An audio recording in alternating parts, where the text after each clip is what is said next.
Why are you gonna let the devil win when you're down, when you're on your knees? Your last shot, your last whatever. Why would you give up now?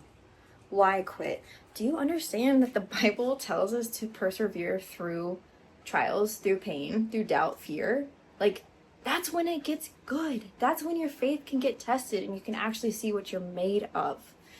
Consider it pure joy, my brothers and sisters, whenever you face trials of many kinds, because you know that the testing of your faith produces perseverance.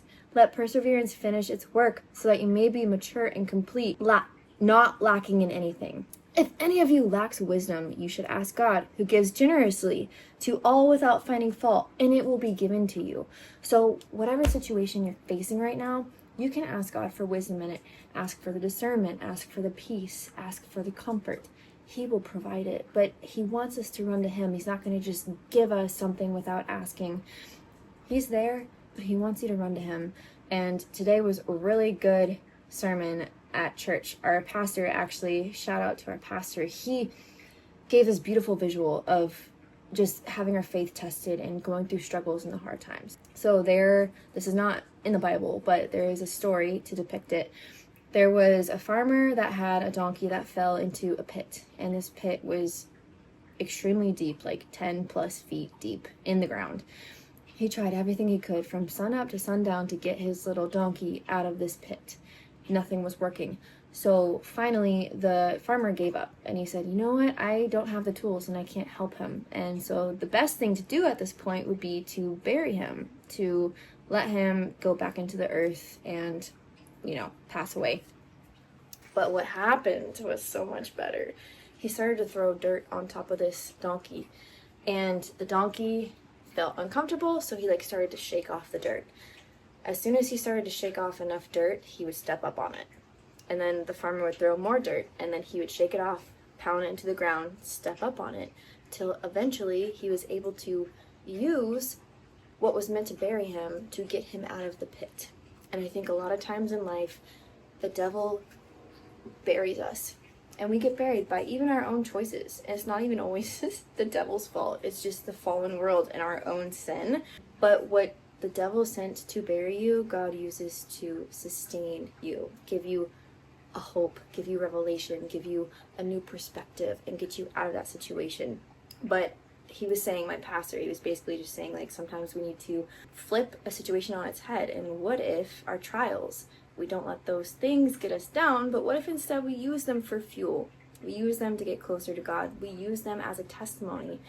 I had Lyme disease for 12 years of my life. I never thought I would be free from it. But God put the perfect person in my path, the perfect way, the perfect modality. I went to a functional health hospital in Mexico, had my body heated up to 107 degrees 2 times, got rid of the Lyme disease. And now I live free and well and alive. And I just see God working so much every single day through me, through my life, through my husband, through my family. And it's not to say that trials aren't going to come, like you may be going through one right now. But I think if you get into James and you actually ask God, can you comfort me? How am I going to get out of this? Please help me. And, I have some things written here that I walked through actually in 2022. And I said, what do I do next?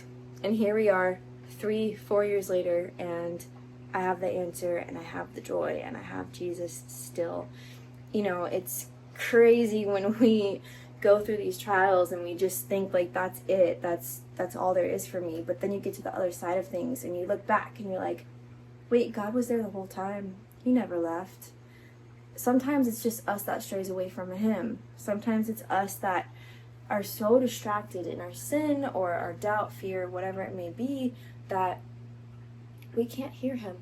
And it's up to us to wholeheartedly chase him, because he's always chasing you down. And he's always trying to pursue a relationship with you, whatever that may look like for you right now. Maybe he's talking to you through this video. Maybe he's talking to you through, giving you discernment through the sin that you've been living in.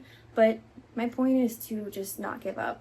You fall down 7 times, you stand up 8, and you get kicked down. Okay, great. The testing of your faith produces perseverance. Perseverance is such a beautiful trait to have.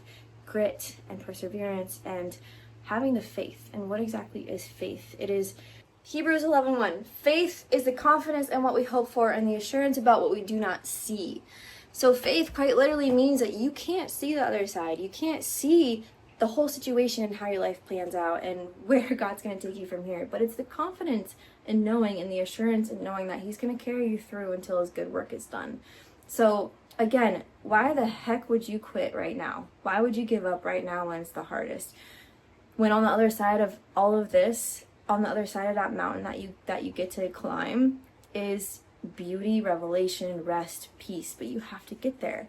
So get up off the floor, freaking get off the floor and go fight. Go fight for yourself. Ask for God to come fight with you, for Jesus to fight next to you, to be with you through this time, and he will. So get up off the floor right now. You're way too good for being on the floor. You're way too good to stay down in the dirt with worms and the dust and the bugs. You're a child of God. You're a creation. You're a masterpiece of God. So act like it.